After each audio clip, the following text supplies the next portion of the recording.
مسلمان اللہ کی سنتوں کو، اللہ کی حکمتوں کو سمجھے اور سمجھ کر کے اپنی زندگی کی ذمہ داری پوری کرے ہر حال میں. پھر اللہ اس کا ہے، اللہ اس کا ہے. اس لیے اللہ تبارک و تعالیٰ اپنے فیصلوں کو اپنی حکمتوں میں پوشیدہ رکھتے ہیں اور بندوں کو دعوت دی ہے کہ اللہ کو پہچانو، اللہ کو پہچانو، اللہ سے اپنا تعلق صحیح کرو.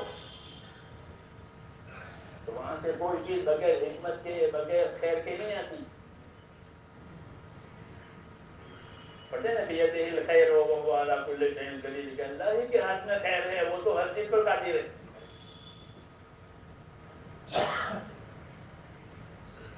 کہ اللہ کی حکمتوں کو پہچاننا، کہ اللہ کی سنتوں کو پہچاننا، کہ اللہ اسی طریقے سے کریں گے تو اس کے پابند رہو، اس کے پابند رہو. اللہ کی حکمت پر، اس کی قدرت پر ایمان لاؤ کہ اللہ حکمت سے کریں گے، قدرت سے کریں گے. ہاں ایک ذمہ داری ہے کہ اللہ سے اپنا تعلق ایسا بناؤ کہ قدرت تمہارے ساتھ ہو جائے. کیا ہو جائے؟ کہ قدرت تمہارے ساتھ ہو جائے، کہ اللہ اپنی قدرت کے ساتھ تمہارے ساتھ ہو جائے. نبیوں نے یہ کہا. ٹھیک ہے، ابو بکر صدیق سے ابو بکر گھبرانے کی بات نہیں ہے، اللہ ہمارے ساتھ ہے. موسیٰ علیہ السلام نے اپنے کو گھبرانے کی بات نہیں ہے، اللہ میرے ساتھ ہے. اللہ تو سب کے ساتھ ہے کہ نہیں. اب اس کی قدرت ہمارے ساتھ ہوگی، کیوں کہ ہم اس کے راستے پر ہیں، ہم اس کے راستے پر ہیں، اس لیے اس کی قدرت ہمارے ساتھ ہوگی. قل هذه سبیلی ادعو الی اللہ، نبی کہو یہ میرا راستہ ہے جو اللہ نے دیا ہے اور میں اسی کی طرف اللہ کی دعوت دیتا ہوں کہ اس راستے پر آؤ. اس راستے پر آنے سے کیا ہوگا؟ قدرت تمہارے ساتھ ہو جائے گی.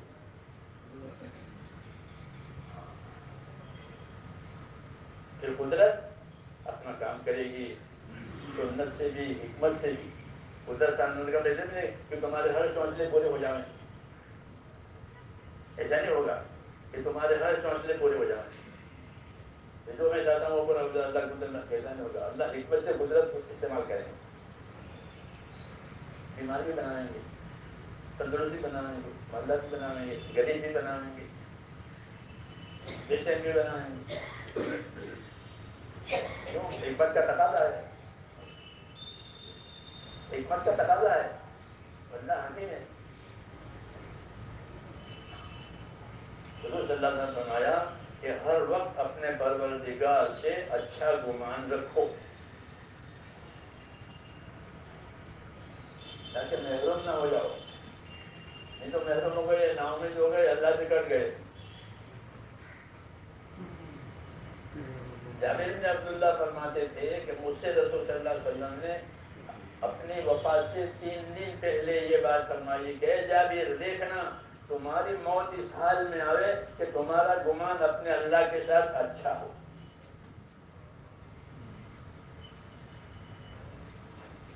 یہ فرمایا کہ اللہ کے ساتھ کیسا گمان کرو گے؟ کہ اچھا گمان کریں گے، اللہ جو وہ کرے گا وہ اچھا ہی کرے گا.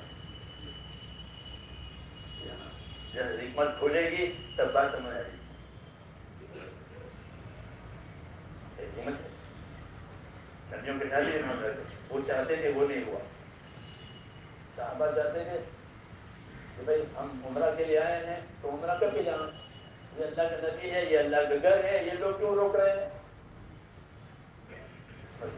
اللہ گھر کس کا ہے اور نبی کس کا؟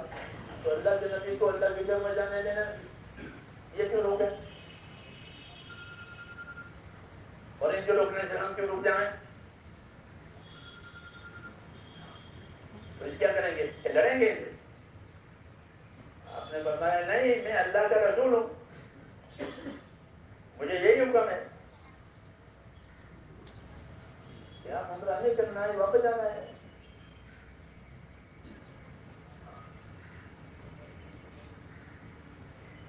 وہاں اللہ کی حکمت کام کر رہی تھی جو صحابہ پر کھلی نہیں تھی. اس لیے وہ اس جگہ رہتے ہیں، عمر کی جگہ رہتے ہیں، آپ اللہ کے نبی ہیں اور سچے نبی ہیں، ہمارا دین بھی سچا ہے، دین سے کیوں ڈریں؟ آپ ایک ہی جواب دیتے تھے کہ میں اللہ کا نبی ہوں، میں اس کی مرضی کے خلاف نہیں کروں گا، تم نہیں جانتے۔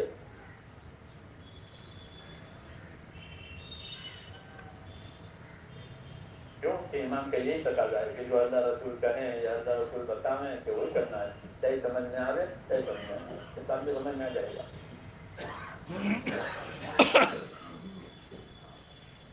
اس لیے میرے دوستوں ہماری ذمہ داری ہے کہ اللہ کی قدرت پر بھی یقین کریں اور اللہ کی حکمت کو بھی جانیں کہ اس کو اللہ کی حکمت کا تقاضا ہے جو یہ ہو رہا ہے۔ بعض مطلب آدمی کے ناگوار چیزیں آتی ہیں، ناگوار حالات آتے ہیں تو وہ چاہتا نہیں، مگر حکمت کا تقاضا ہے کہ یہ حالات جس کے حد میں بہتر ہے وہ ہم نہیں جانتے، وہ ہم نہیں جانتے، بعد میں اس کا ثمرہ کھلے گا کہ ہاں یہ کام ہے۔ اس لیے ایمان بالغیب ہے کہ بغیر دیکھے اللہ کی بات کو، بغیر دیکھے اللہ کے فیصلے کو قبول کر لو۔ کیوں کہ اللہ انہیں لوگوں کا ساتھ دے گا کہ جو اللہ کے فیصلے کو قبول کرتے ہیں، اللہ کے حکم کو قبول کرتے ہیں، اس یقین کے ساتھ کہ ہماری کامیابی اسی کے اندر ہے۔ اور میرے دوستو، ہمارا تو یقین یہ ہے کہ دنیا کے حالات اصل نہیں ہیں، دنیا کے حالات اصل نہیں ہے، چاہے اچھے ہوں چاہے ناگوار ہوں، وہ اصل نہیں ہے، وہ تو بدلنے والے ہیں۔ جیسے بچپنا تھا وہ بدل گیا، جوانی آ گئی، پھر جوانی بدل گئی، بڑھاپا آ گیا، پھر بڑھاپا ختم، موت آ گئی۔ تو حالات کو بقا نہیں ہے، سمجھ میں آ رہی بات؟ حالات تو اللہ تبارک و تعالیٰ امتحان کے لیے لاتے ہیں، یہ اس میں رکھ کر بندوں کو دیکھنا ہے کہ وہ کیا کرتے ہیں۔ پوری دنیا حالات کا گھر ہے، اسے پوری دنیا امتحان کا گھر ہے۔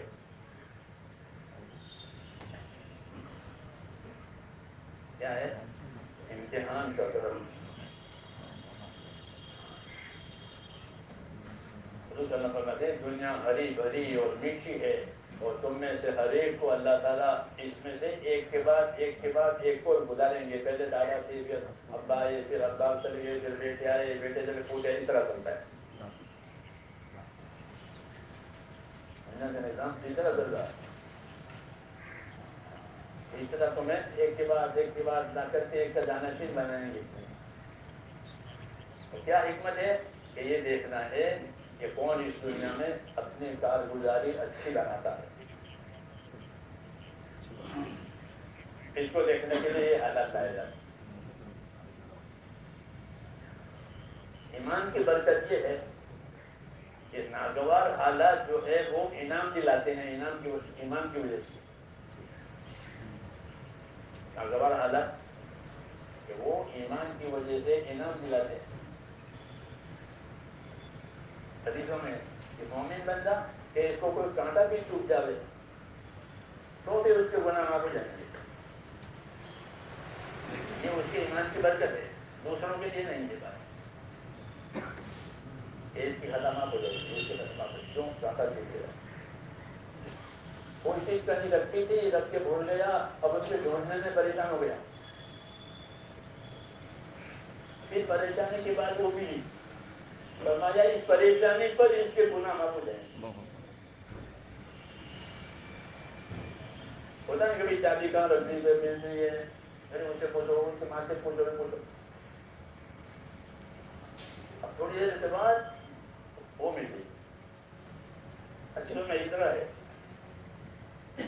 کہ یہ تھوڑی دیر الجھن ہوئی، چابی نہیں مل رہی ہے، چابی نہیں مل رہی ہے، کہ یہ الجھن اس کے گناہوں کو معاف کر دے گی۔ ہم اپنے ایمان کی کمزوری کی وجہ سے گناہوں کی معافی کو کوئی انعام نہیں سمجھتے۔ ہاں، اور اللہ کے معافی تو بہت بڑی چیز ہے۔ اللہ تحبون ان یغفر اللہ لکم، نہیں چاہتے کہ تمہاری اللہ مغفرت کرے. یہ ابو بکر صدیق سے اللہ نے کہا, اس سے بڑا کوئی آدمی نہیں ہے. اسے کہا ابو بکر تم یہ نہیں چاہتے کہ اللہ تمہاری مغفرت کرے؟ ہاں میں چاہتا ہوں کہ اللہ میری مغفرت کرے. تو مغفرت اور گناہوں کا معاف ہونا تو بڑی چیز ہے. تمہارے گناہ معاف ہو گئے. ایمان والوں کے لیے جو حالات ہیں وہ مغفرت کا ذریعہ تو یقینی ہے. ان حالات کی وجہ سے ان کے گناہ معاف ہوتے رہیں گے. ابو بکر صدیق نے ایک مرتبہ حضور صلی اللہ علیہ وسلم سے عرض کیا, یا رسول اللہ ایک آیت ایسی ہے قرآن کریم میں کہ اس کے بوجھ سے میری کمر ٹوٹی جا رہی ہے.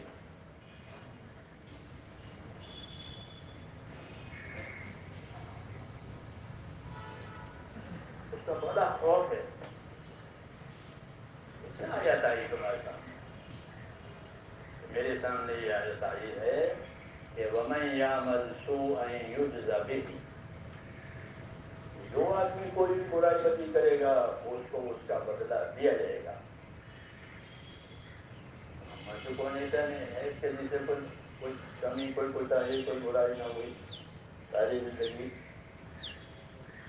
اور اس کا بدلہ دیا جائے گا. تو زندگی میں پتہ نہیں اتنی کتنی چیزیں جمع ہو جائے گی مرتے مرتے. جی ہاں, پھر ان سب کا اکٹھا بدلہ دیا جائے گا سزا میں. کیسے برداشت کریں گے؟ اس لیے اس آیت سے میری کمر ٹوٹی جا رہی ہے. ان کے یقین ہے وہ. حضور کا فرمایا ابو بکر تمہارے اوپر پریشانیاں نہیں آتی ہیں, بیماریاں نہیں آتی ہیں, جانور کا نقصان نہیں ہوتا ہے. یہ جو چیزیں تمہارے ساتھ آتی ہیں وہی تمہارے گناہوں کو مٹانے والی ہے. اس سے تمہارے گناہ مٹ جائیں گے. پھر جب آخرت میں ہوں گے تو تمہارے گناہ تو مٹے ہوئے ہیں, اب تمہاری اطاعت رہ گئی ہے, اس لیے تم اطاعت کا بدلہ دے دیں گے.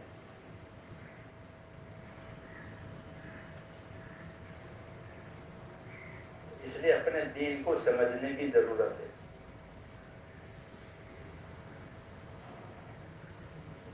دین نہیں سمجھیں گے تو کوئی حالت مطمئن نہیں کرے گی. بے دینی کا خرچہ ایسا ہوتا ہے. جی ہاں, بے دینی کی خلیج ایسی ہوتی ہے, کوئی حالت مطمئن نہیں کرے گی.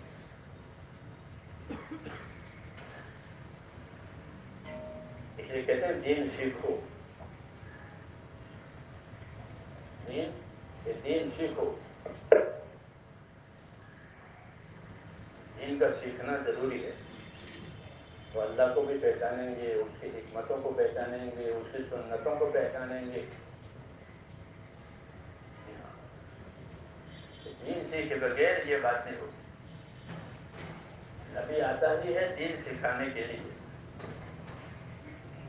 وَيُعَلِّمُكُم مَّا لَمْ تَكُونُوا تَعْلَمُونَ, ہمارا نبی تمہیں وہ باتیں سکھائے گا جو تم نہیں جانتے ہو.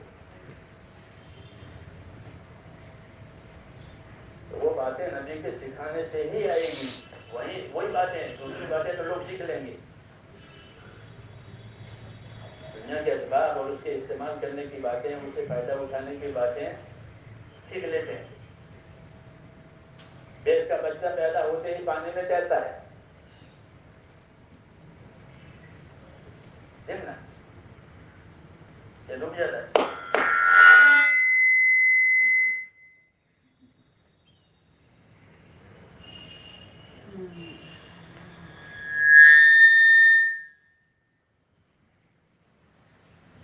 وہ سیکھ لیتا ہے, اس کی طبیعت ہے.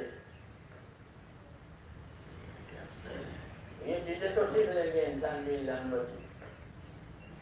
لیکن وہ باتیں جو تم نہیں جانتے ہو, نہیں جان سکتے ہو جب تک کہ نبی نہ بتا دے.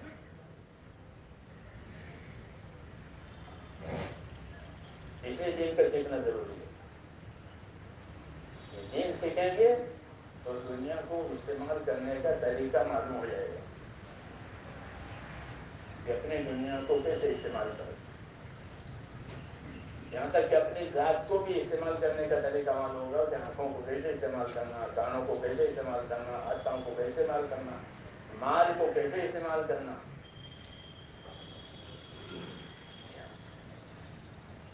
مشین سیکھنے سے مشین چلانے کی طاقت پیدا ہوگی، لیکن دین سیکھنے سے دنیا استعمال کرنے کی طاقت پیدا ہوگی. تو دنیا کو اپنے آخرت کی کھیتی بنائے گا، نہیں تو دھوکے کا سامان بنے گا. کیا بنے گا؟ دنیا دھوکے کا سامان ہے. ہوگا کہ نفع سمجھا نکلا نقصان، اس کو دھوکہ دے دیں. نفع سمجھ کر کیا تھا اور اندر سے یہ نقصان نکلا، تو نتیجہ کیا کہ پچھتاوا. دھوکے کا نتیجہ پچھتاوا ہوتا ہے کہ ہاتھ سے چیز چلی گئی. حسرت کہتے ہیں. جب آدمی کی زندگی ختم ہوتی ہے تو اس سے پچھتاوا ہوتا ہے. حدیثوں میں سامان ہوتا ہے، اچھے لوگ بھی بنیں گے، ان کو کیوں پچھتاوا ہوگا؟ فرمایا ان کو اس لیے پچھتاوا ہوگا کہ میں نے زیادہ کیوں نہیں کیا. میں تو اسے بھی زیادہ کر سکتا تھا، وہاں تو بہت بڑا میدان ہے آخرت حاصل کرنے کا. اس کو اس کا افسوس ہوگا، میں نے نہیں کیا. ان کا افسوس تو ہے ہی کہ دنیا چھوٹ گئی، آخرت رہی نہیں. اس لیے بڑا مسئلہ ہے میرے دوست کہ اپنے دین کو سیکھنے کی وجہ سے ہم اللہ کی حکمتوں سے، اس کی سنتوں سے واقف ہو جائیں گے. پھر ہم کو دنیا کے حالات پریشان نہیں کریں گے اور اسباب غافل نہیں کریں گے. کیونکہ اسباب کی تاثیر یہی ہے کہ اسباب غافل کرتے ہیں آدمی کو. کہ وہ بات نہیں ہوگی، بلکہ اس میں رسول صلی اللہ علیہ وسلم کے طریقوں کی وجہ سے رہبری ہوگی. ہم کو یہ نہیں کہا ہے کہ تم دنیا مت کماؤ، کیونکہ دنیا تو ہمارے لیے بنائی ہے. تو ہم نہیں کمائیں گے تو اور کون کمائے گا؟ کوئی جنات کمائیں گے، فرشتے کمائیں گے. تمہارے لیے دنیا بنائی ہے. ان دنیا خلقت لکم، ہم دنیا کو استعمال کریں گے. مولانا محمد یوسف صاحب رحمۃ اللہ علیہ فرماتے تھے کہ ہمارے دین میں ہر شعبے کے فضائل ہیں، ہر شعبے کے مسائل ہیں.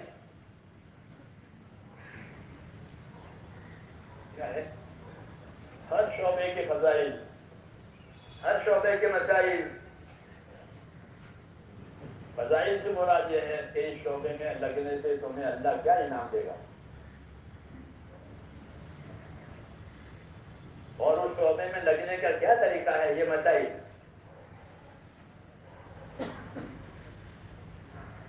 کیونکہ دنیا ہمارے لیے پیدا کی ہے، اس کے شعبے ہیں. بھائی حکومت کا شعبہ، تجارت کا شعبہ، ملازمت کا شعبہ، زمینداری کا شعبہ، یہ شعبے ہیں.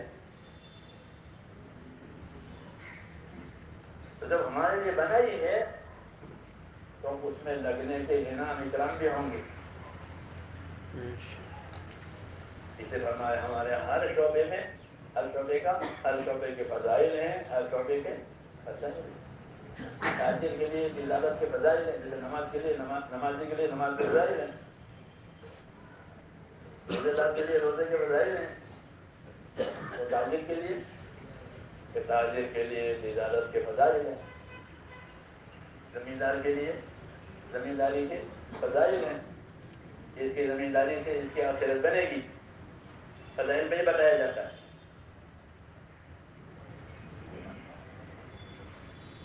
آخر کے لیے حکومت کے فضائل ہیں.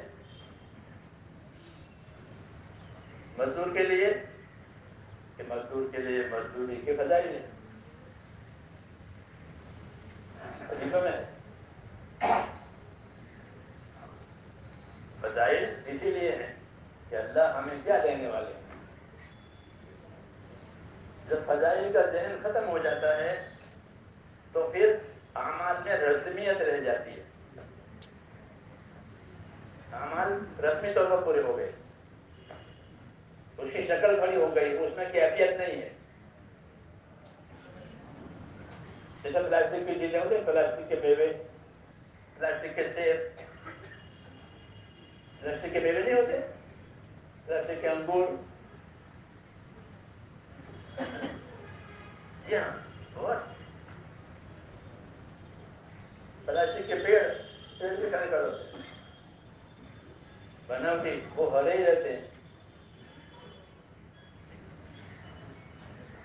کیا بات ہے، جن میں جان نہیں ہے. ایسے میرے دوستوں، جب فضائل کا استعداد نہیں ہوگا تو عمل میں کوئی جان اور کوئی مٹھاس نہیں ہوگی. سر سے اترنے کے لیے کیا جائے گا. جی ہاں، اس لیے حضور صلی اللہ علیہ وسلم نے اپنے امت کو فضائل سکھائے ہیں کہ تمہارے عمل پر اللہ تمہیں کیا دے گا، یہ تمہارے سامنے ہونے چاہیے تاکہ عمل کی ترقی ہو. جب کچھ چیز ملنے والی ہوتی ہے تو آدمی اس میں ترقی کرتا ہے. اب ہمارے ذہنوں میں سے یہ چیزیں ختم ہو گئی کہ مجھے اللہ کیا دیں گے.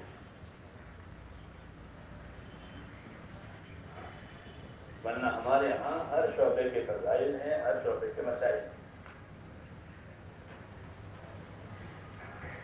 مسائل کے ذریعے سے اس کا نبی والا طریقہ، یہ مسائل میں، اور فضائل میں نبی کے اس طریقے کو اللہ کیا دیں گے.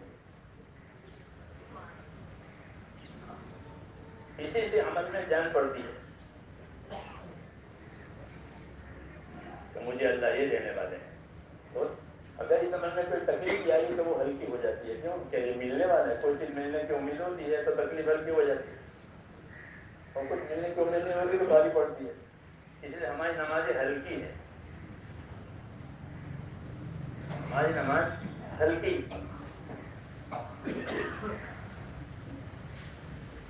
اس کی فضیلت نہیں معلوم ہے، اس کے طریقے نہیں معلوم ہے. ورنہ حضور صلی اللہ علیہ وسلم نے یہ بات بہت تفصیل سے سمجھائی کہ تمہیں یہ دیں گے، یہ دیں گے، یہ دیں گے، یہ دیں گے. اسی کے لیے کرنا ہے، اللہ کے انعامات کے شوق میں کرنا ہے. عمل کو اللہ کے انعام کے شوق میں اور اللہ کے نامرضیات کو اللہ کے خوف سے چھوڑنا ہے. یہ دین بنا، یہ دین بنا.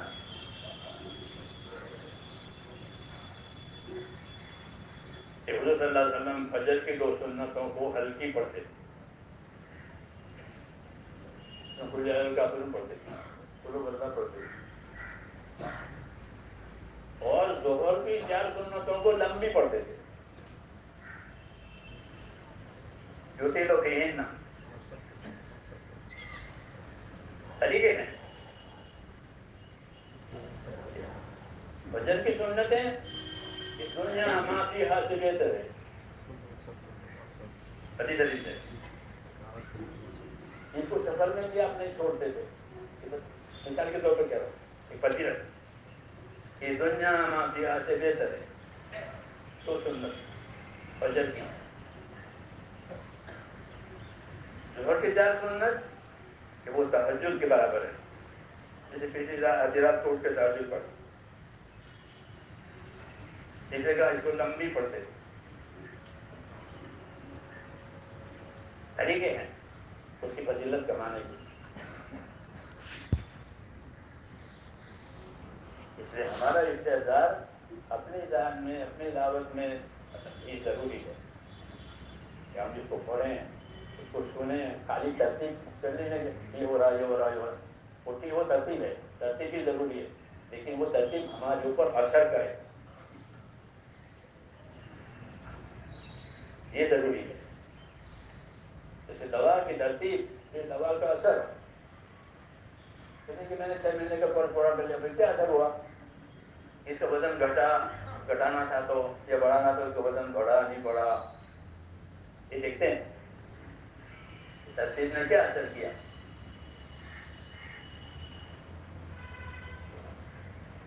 تو جو چیز ترتیب، وہ ترتیب جو اصل میں ترقی دینے والی ہو اس کو زیادہ سے زیادہ کرنا ہے. اللہ نے بندوں کو فضائل کے راستے سے چلایا ہے، دھمکیوں سے نہیں چلایا. فضائل زیادہ، دھمکیوں کی میں تو معافی کی بھی گنجائش ہے، لیکن فضائل جو وعدے ہیں اس میں مخالفت کی کوئی گنجائش نہیں ہے کہ اللہ نے اتنا دینے کا وعدہ کیا تھا اب نہیں دیں گے، اور اللہ نے اتنا عذاب کی بات کی تھی وہ معاف کر دیں گے، تو اس میں امکان ہے یا نہیں ہے؟ وعید کے خلاف ہوگا، وعدے کے خلاف نہیں ہوگا۔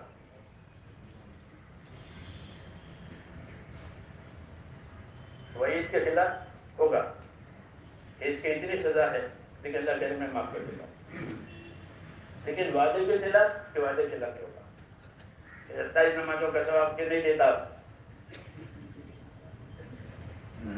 ایسا ہوگا؟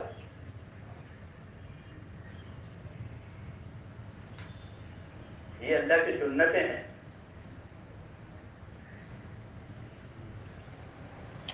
کیوں وہ قادر ہے معاف کرنے پر بھی قادر ہے، سزا دینے پر قادر ہے، لیکن بندوں پر مہربان ہے، تو اس کی مہربانی کا تقاضا یہ ہے کہ میں نے اس کو معاف کر دیا، اتنی کہ میری وہی تھی تو اتنی وہی تو ہو کے رہے گی، وہ بھی ہوگی کسی کے ساتھ، کسی کے ساتھ معافی بھی ہوگی، لیکن وعدے کے خلاف تو ہوگا ہی۔ ومن اصدق من اللہ قیلا، اللہ سے زیادہ اپنی بات میں سچا کون ہو سکتا ہے پاس؟ اس لیے فضائل کا استحضار ضروری ہے، نہیں تو کام میں رسمیت ہوگی۔ ہو گیا یہ رسمیت، اس کو رسمیت کہتے ہیں، یہ رسمیت میں ہو جانا کافی ہے۔ رسوم، اسے رسوم جب آتے ہیں تو دین برباد ہو جاتا ہے۔ جان اسی سے پڑے گی کہ اپنے کام کے فضائل کا خوب جان رکھو، تنہائیوں میں اس کو بڑا کرو۔ یہ ہدایت تھی، پہلے شروع میں ہم نکلتے تھے تو بتاتے تھے کہ فضائل کا استعمال 3 طریقے سے کرو۔ ہلکے بنانا کے بروزے پڑھتے ہیں گھروں میں، گھروں میں، سفروں میں۔ دوسرا جب دعوت دو تو فضائل سے دعوت دو، کیسے؟ کیونکہ فضائل کا علم خاص نبی کو دیا جاتا ہے، فضائل کا علم قیاسی اور عقلی نہیں ہے۔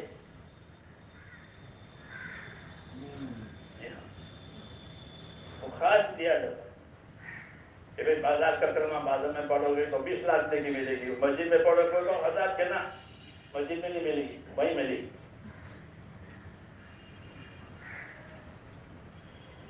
بازار کا کلمہ بازار میں پڑھنے سے 20 لاکھ ملے گی، مسجد میں پڑھنے سے نہیں ملے گی، مسجد کی بات الگ ہے۔ اس لیے اس میں قیاس نہیں چلے گا۔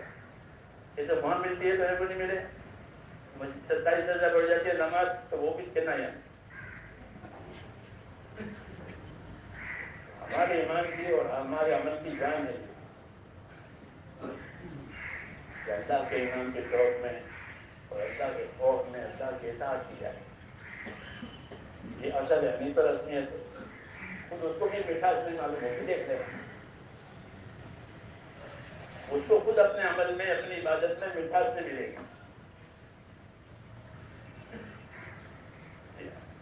بلکہ بوجھ ہے کسی طرح پوری ہو جائے، یہ بات اچھی نہیں ہے، یہ کیفیت ہمارے اندر نہیں ہونی چاہیے۔ ہم تو اس طرح محتاج ہو جائیں اپنے دین کے، جیسا بیمار دوا اور علاج کا محتاج اپنے آپ کو سمجھتا ہے کہ اگر یہ پورا نہیں ہوا تو میری موت ہے، ایسے۔ اور جو عمل کریں کہ اس کی فضیلت ہمارے سامنے ہو، اور فضیلت کے ساتھ دعوت دیں کہ بھائی تجھے اللہ یہ دیں گے، بھائی تجھے اللہ یہ دیں گے، بلکہ تجھے نہیں اللہ ہم کو یہ دیں گے، اپنے آپ کو شریک کرے کہ بھائی مسجد آؤ گے تو ہر قدم پر ایک نیکی ملے گی، اور ایک گناہ معاف ہو جائے گا ہمارا، ایک درجہ بلند ہوگا، پکی بات ہے۔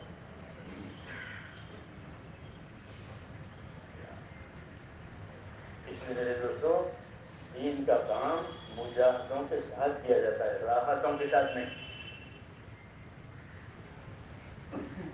جب مجاہدوں کے ساتھ کام کریں گے تو اس عمل کا نور بنے گا، جس طرح تیل جلتا ہے تو روشنی آتی ہے، تیل تو جلایا نہیں ہے تو اندھیرا ہی ہوگا۔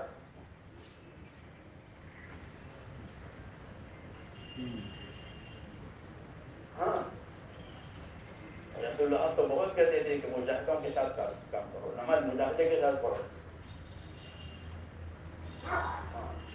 نفس پر بوجھ پڑے، نفس پر بوجھ پڑے تو دعا میں جان پڑ جائے گی، دعا میں لذت بھی آئے گی،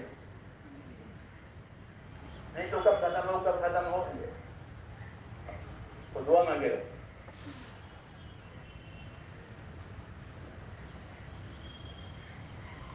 اس لیے اس کام کو محنت کر گئی، محنت میں مزہ نہیں ہوتا، محنت تو ذمہ داری ہوتی ہے.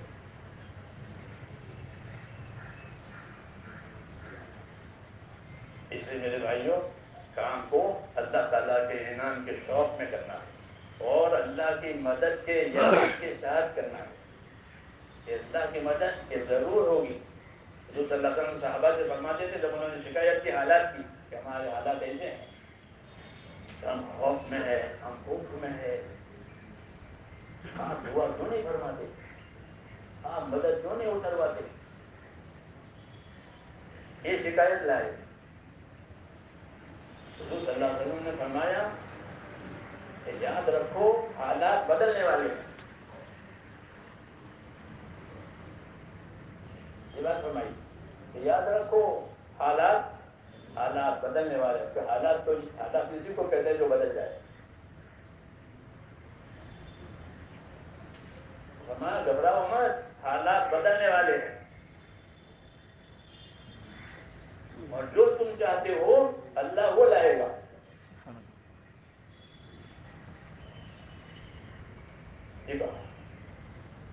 جو حالات تم چاہتے ہو اللہ وہ لائے گا، مگر تم تو جلدی کرتے ہو. کیوں فرمایا کہ تم تو جلدی کرتے ہو؟ وہ تو اللہ کی ایک سنت ہوتی ہے کہ بندوں سے کتنی قربانیاں لینی ہے. قربانی کا بکرا کتنے مدت کا ہونا چاہیے؟ قربانی کا بکرا 1 سال کا. جو چھوٹا ہو تو اس کی قربانی جائز نہیں ہوگی.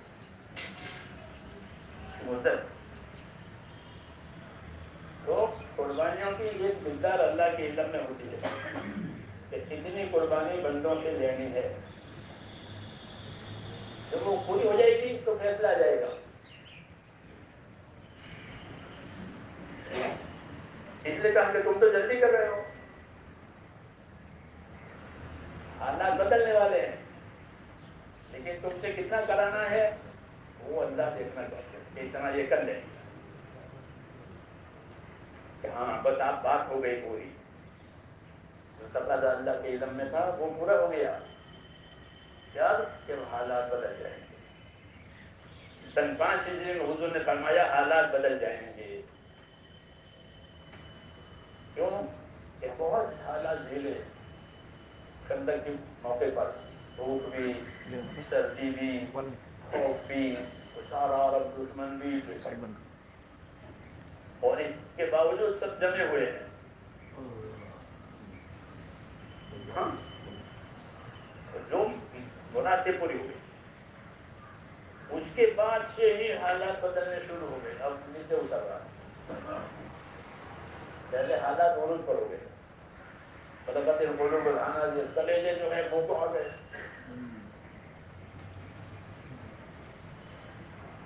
اب نیچے اترے، وہ نیچے اتر گئے، نیچے اترنے شروع ہو گئے. خیبر کی جنگ کے خندق کی جنگ کے بعد ان قریش نے کوئی لڑائی حضور صلی اللہ علیہ وسلم سے نہیں لڑی.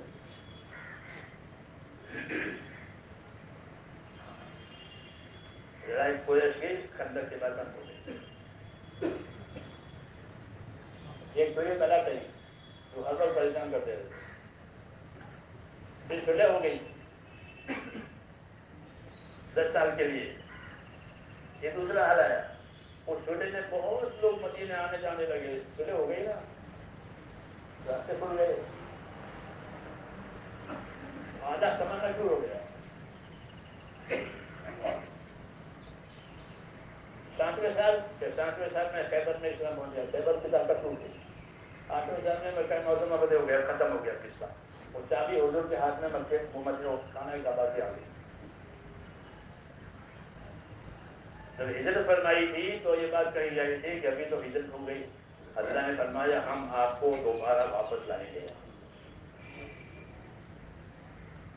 جیسے موسیٰ علیہ السلام کے تابوت کو ان کی ماں کے ذریعے سے سمندر میں رکھوایا تھا اللہ نے، لیکن اب اِنَّا رَادُّوهُ إِلَيْكِ وَجَاعِلُوهُ مِنَ الْمُرْسَلِينَ، اس بچے کو ہم سمندر میں سے دوبارہ تمہاری گود میں لائیں گے اور اس کو نبی بنائیں گے، سمندر میں سے ماں کی گود میں. ہاں، اور سمندر میں سے اس طرح معلوم ہے کہ کسٹم میں پکڑے، وہ صندوق پکڑا گیا کسٹم میں.